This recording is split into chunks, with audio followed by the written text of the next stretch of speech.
Boa tarde a todos. Sim. Obrigado a todos por terem cá estado presentes.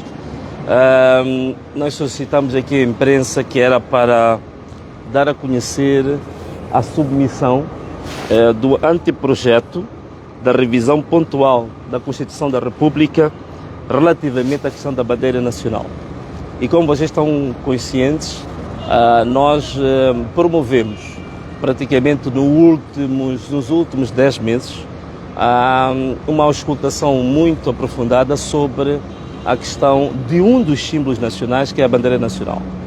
E tivemos uma semana do inquérito que nós promovemos nas redes sociais e que tivemos como resultado 78 mil votos e cerca de 137 mil comentários que estão a ser estudados de diversos estratos da população relativamente às cerca de 5 mil bandeiras que foram propostas de diversos designers nacionais e estrangeiros, incluindo designers na diáspora.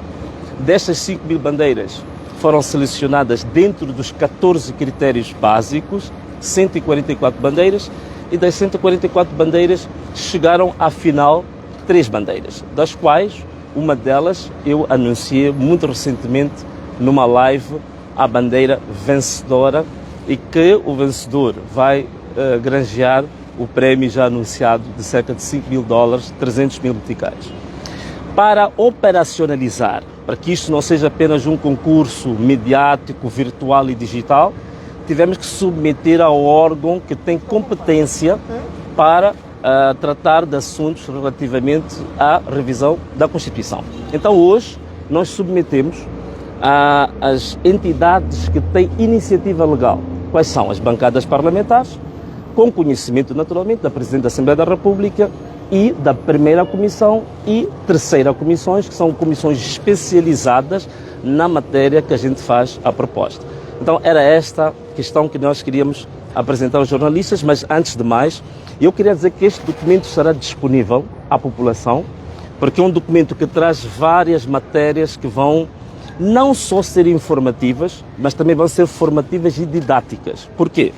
Porque existem vários capítulos, deixa-me só mostrar-vos aqui apenas um deles, que eu considero o mais importante. Portanto, temos o projeto, o anteprojeto, mas temos aqui um capítulo que é extremamente importante para vocês jornalistas, que é a fundamentação histórica e técnica que leva a alterar uma bandeira. Porque existe muita informação deturpada, existe muita manipulação relativamente à ideia do que alterar um símbolo nacional. E aqui nós temos fundamentos técnicos muito aprofundados e serão muito bons para os estudantes, jornalistas, pesquisadores e a população no geral, para se esclarecer o que representa, qual é que é a dimensão, qual é que é a envergadura de apresentar uma proposta de alteração de um símbolo nacional. Portanto, sim, era isto que eu queria dar-vos a conhecer e agradecer a vossa presença. Obrigado. Que simbolismo é que tem tirar a Kalashnikov desde logo da bandeira? Naturalmente, olha, nós aqui na bandeira, na nossa fundamentação, nós apresentamos razões genéricas no mundo que levam à alteração da bandeira. Uma delas tem a ver com um passado tenebroso na história de cada um dos países. E temos exemplos concretos em África, de países que já tinham elementos bélicos na sua bandeira e que até fizeram uma norma específica que regularam que os símbolos nacionais não devem ter mais elementos militarizados. Estou a falar do Quênia, estou a falar do Uganda, que eles têm uma lei específica que regula e impõe que não pode haver elementos militarizados nos símbolos nacionais. Mas não é só. O Japão, a Alemanha, a Itália, países já fora do nosso continente, também tem exatamente um regulamento específico, está normado sobre isso. Por quê? Porque é uma questão óbvia e clara, os efeitos psicológicos de usar num símbolo nacional um elemento belicoso, um elemento de guerra. Isso significa que você transmite um determinado valor. A bandeira nacional e os símbolos nacionais são elementos de transmissão de valores, de padrões comportamentais, de padrões de personalidade. Então significa que se você tem uma bandeira e você quer transmitir uma personalidade de prosperidade e de paz, você vai usar simbologias de paz, de prosperidade, de perdão e de reconciliação. Se você quer transmitir uma personalidade de guerra, bélica, criminosa, você vai colocar elementos conducentes a esse tipo de personalidade que você quer transmitir. Então, é exatamente isto. Muita gente não percebe. Quando a gente fala de símbolos nacionais, nós estamos a falar de uma visão de sociedade que nós pretendemos simplificar nos símbolos. Se eu olho para o símbolo de uma bandeira de um determinado país, eu posso fazer a interpretação da psicologia social daquele país. Então, esta que é a grande questão. Portanto, se nós somos o único país do mundo que tem uma arma moderna na sua bandeira, a interpretação psicossocial que se faz é que nós temos um modelo de sociedade que passa pela violência, um modelo de sociedade que passa por derramar sangue, temos um modelo de sociedade que passa pelo crime. Talvez seja por estas razões que Moçambique agora está com índices vertiginosos de raptos, de sequestros, tráfico de mulheres, prostituição infantil, tráfico de órgãos e crimes hediondos que chocam todo mundo o nível de criminalidade que nós temos em Moçambique. Então, muito provavelmente, mas isso vamos deixar para os psicólogos, sociólogos fazerem, é verdade que nós neste documento também temos muitos elementos psicológicos que motivam a alteração da bandeira, portanto podem estudar isso, mas em termos muito sintéticos, respondendo diretamente à sua pergunta, é a arma tanto na bandeira, mas também não está só na bandeira, está também no emblema do país, de Moçambique. Neste momento nós não tocamos no emblema, não tocamos no hino nacional, tocamos apenas num dos símbolos, mas que realmente toda a sociedade deve refletir. Mas quero, se me permitir, acrescentar uma coisa. Não é só um problema meramente político. Nós vimos determinadas pessoas a fazerem comentários que estamos à procura de protagonismo político, estamos à procura de estar na ribalta, queremos aparecer... Não, não é só isso. É que a Constituição da República, ela impõe como dever das instituições e dos cidadãos contribuir com todas as suas energias, com todas as suas capacidades para manter um ambiente de ordem, de cultura cívica, política, de reconciliação e de bom convívio. E nós entendendo que existe um elemento que é contrário a uma personalidade, a uma criação de ambiente de concórdia, de paz, era nossa obrigação, volto aqui a dizer, era nossa obrigação como partido político fazer alguma coisa que fosse conducente para que esse ambiente de concórdia, de paz, de reconciliação fosse mantido no país. Portanto, o que nós fizemos não é mais nem menos do que obrigação de qualquer instituição política ou cidadão em benefício da sociedade. E qual é a expectativa em relação à resposta que poderá advir após esta apresentação à Assembleia da República? Olha, nós estamos realmente muito otimistas. Como vocês sabem, a nossa Constituição da República e também o regimento da Assembleia da República limita ou restringe as entidades que têm iniciativa de lei. Então, foi a essas entidades que nós estamos a recorrer, como se fossem nossos mandatários, para que essa proposta chegue ao plenário da Assembleia da República. Estamos otimistas por quê? Estamos otimistas porque as razões que fundamentam a proposta são razões que estão suprapartidárias. São razões que não têm nada a ver com interesses particulares e interesses partidários de quem quer que seja. São elementos essenciais que vão alavancar a imagem de Moçambique além fronteira. Você sabe, neste momento, há uma ideia de que somos catalogados como um país de violência por causa da nossa bandeira, portanto vai catapultar uma boa imagem de Moçambique além fronteiras e também vai começar a, em certa medida, inspirar que as famílias moçambicanas, que as instituições moçambicanas, os cidadãos moçambicanos comecem também a refletir que tipo de sociedade é que nós temos de ser amanhã. Portanto, este símbolo, essa nova bandeira que nós apresentamos, que na verdade o vencedor, vou aqui mostrar-vos, o vencedor não se distanciou tanto de alguns elementos da bandeira anterior. Na verdade, conforme vocês veem, é uma bandeira que traz elementos muito interessantes. Portanto, se formos a ver, ela tem aqui centralizado neste triângulo, tu tens aqui o livro, e há quem perguntou, mas por que tiraram a enxada, por que tiraram a arma? A arma já expliquei por que tiramos. A enxada por uma razão muito simples, é que a enxada hoje em dia, nos tempos modernos, a visão da política agrária já não passa pela enxada. Hoje, a tecnologia agrária é muito avançada. Se nós estamos a falar de alimentar uma nação, a ideia hoje tem que passar pelas tecnologias aplicadas à política agrária do país. Se você tem conhecimento, se você tem um livro, significa que você tem acesso hoje à tecnologia mais adequada para uma agricultura para os tempos modernos. É por isso que nós tiramos a enxada, que é uma enxada de cabo curto, que representa uma agricultura primitiva, representa uma agricultura do tempo medieval. Então significa que era preciso também, em certa medida, projetar que hoje em dia a agricultura, a indústria, o turismo e vários setores centrais de um país, eles baseiam-se muito na capacidade de inovação, de conhecimento e da sabedoria, da ciência desse mesmo país. Então nós centralizamos no conhecimento científico, na formação técnico-profissional, portanto, em dar habilidades técnicas e científicas aos moçambicanos para resolver os problemas da agricultura, da indústria, do turismo e de tantas outras áreas. Portanto, era isso. Mas depois vão ler, a fundamentação é fantástica, que o vencedor da bandeira colocou aqui, e acho que vão ter acesso. A revisão pontual da Constituição para dar lugar a esta situação da bandeira não poderá comprometer, portanto, a questão do diálogo nacional inclusive, já que há uma previsão. Sim, uma bela pergunta. Uma bela pergunta, é muito pertinente.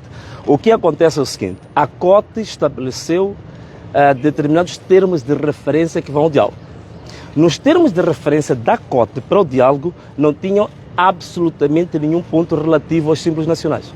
Então significa que a nossa proposta, primeiro, não está em conflito com a COTE, porque não foi de forma nenhuma sobrepor-se aos termos de referência da COTE, é uma matéria totalmente independente, autônoma, mas que no fundo, se a Assembleia da República, os partidos que têm assento parlamentar estiverem de acordo com ela, naturalmente, quando se for a fazer a revisão da Constituição, pode ser uma matéria acrescida para que a gente não tenha revisões cíclicas e múltiplas da Constituição. Então, não entra em conflito com o diálogo, é uma matéria diversa, autônoma e totalmente independente. Caso a proposta não seja aceita, qual será o próximo passo a ser dado pelo partido Anamola? Ou pelo menos seja dificultada a aceitação da mesma bandeira? Não, os outros passos são estratégicos, né? Mas posso dizer em linhas gerais que o papel que cabia ao partido Anamola, que cabia aos membros do partido Anamola, era exatamente fazer aquilo que a lei nos permite, que é fazer a proposta. Como tu sabes, a discussão sobre os símbolos nacionais é muito antiga, não é de hoje. Ainda partilhamos na nossa última live um anúncio de recolha de propostas para discutir os símbolos nacionais pela Assembleia da República em 2005. Significa que há 20 anos que esta casa foi convidada a discutir a questão dos símbolos nacionais. A diferença que existe aqui é que a maior parte das pessoas que debatem essas matérias debatem no café, debatem nas ruas, murmuram, fazem inúmeros debates, mas nunca ninguém se predispôs a dar o chamado impulso. Qual é o impulso? É fazer uma consulta pública, uma auscultação totalmente democrática, como vocês viram, e depois recolher elementos dessa auscultação e sintetizar aquilo que é a vontade popular. Sintetizando a vontade popular, depois transcrevê-la numa proposta em concreto como anteprojeto que nós submetemos. Esta é a grande diferença da Anamola e os outros partidos, as outras sensibilidades. É que há muito debate difuso, fragmentado, mas era preciso fazer uma coisa sistematizada, estudada, investigada e auscultada o povo de forma democrática. Como você sabe, a bandeira atual que nós temos, que na verdade foi estabelecida em 1983, mas que não tem diferenças com a bandeira de 1975, foi decidida na ilha de Inhaca. E quem decidiu foi um grupo minoritário e foi um grupo partidário. Aquilo que um amigo meu da Angola gosta de dizer, foi uma decisão partidocrata. Não foi uma decisão democrática que vem de um escrutínio público.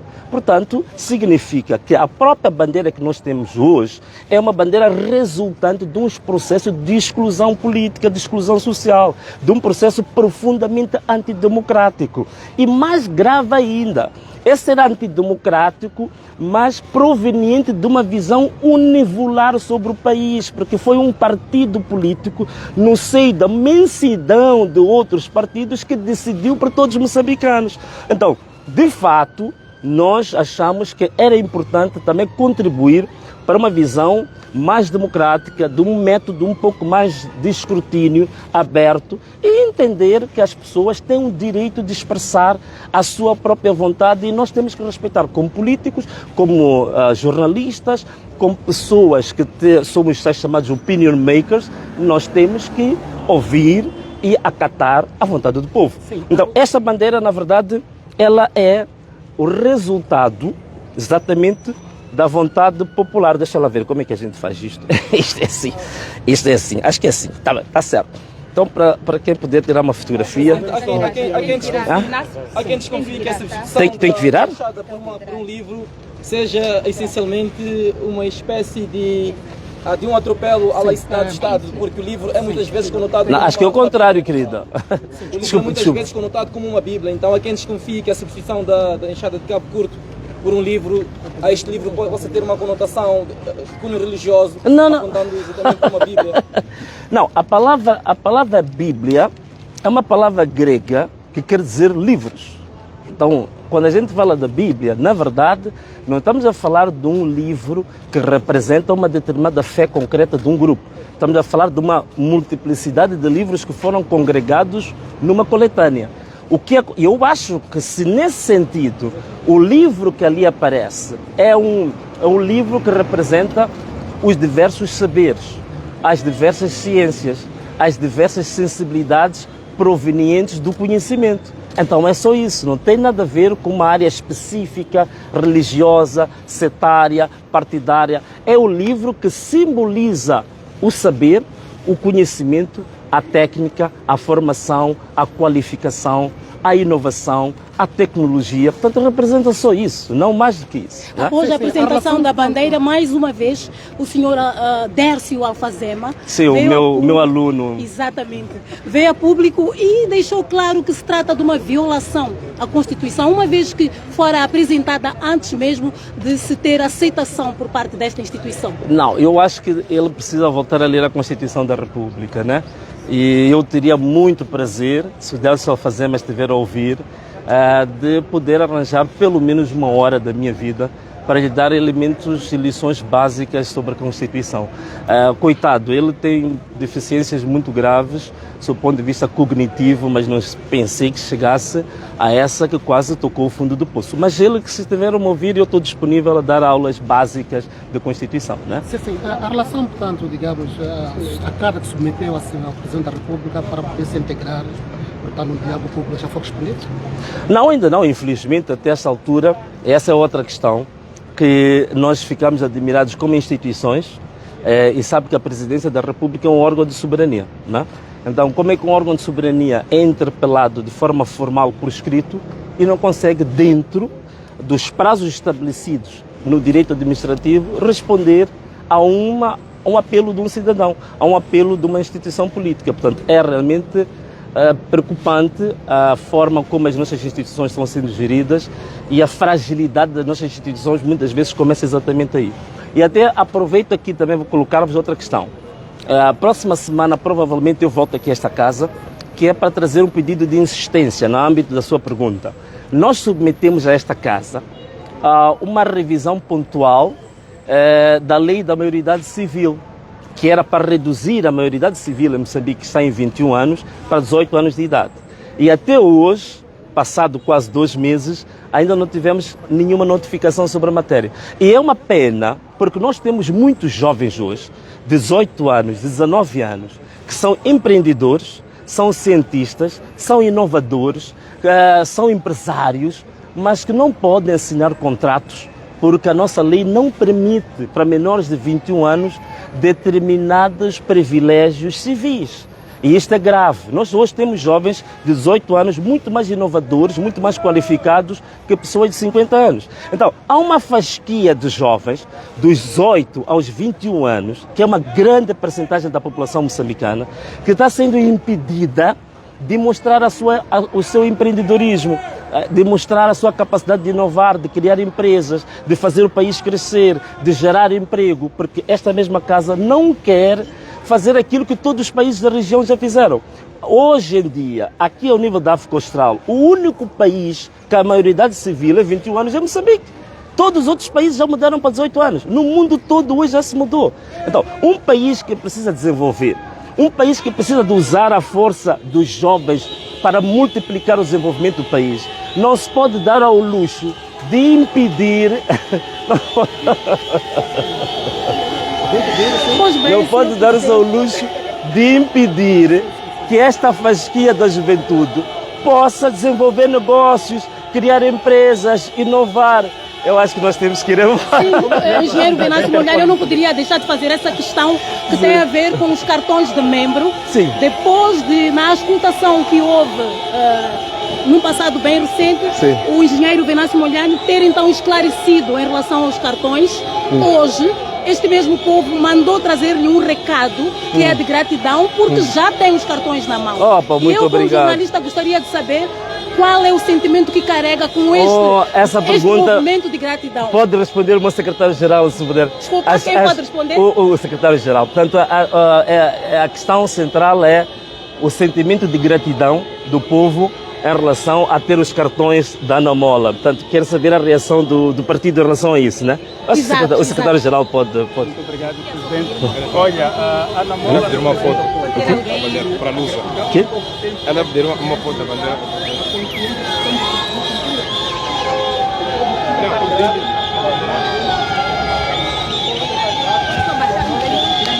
A fazer chegar o seu cartão. O povo precisa sentir-se grato quando conseguimos realizar eleições que são representativas e democráticas. O povo precisa sentir-se grato quando a Anamola dá qualquer passo que é, de certa forma, resposta àquilo que é um anseio do povo.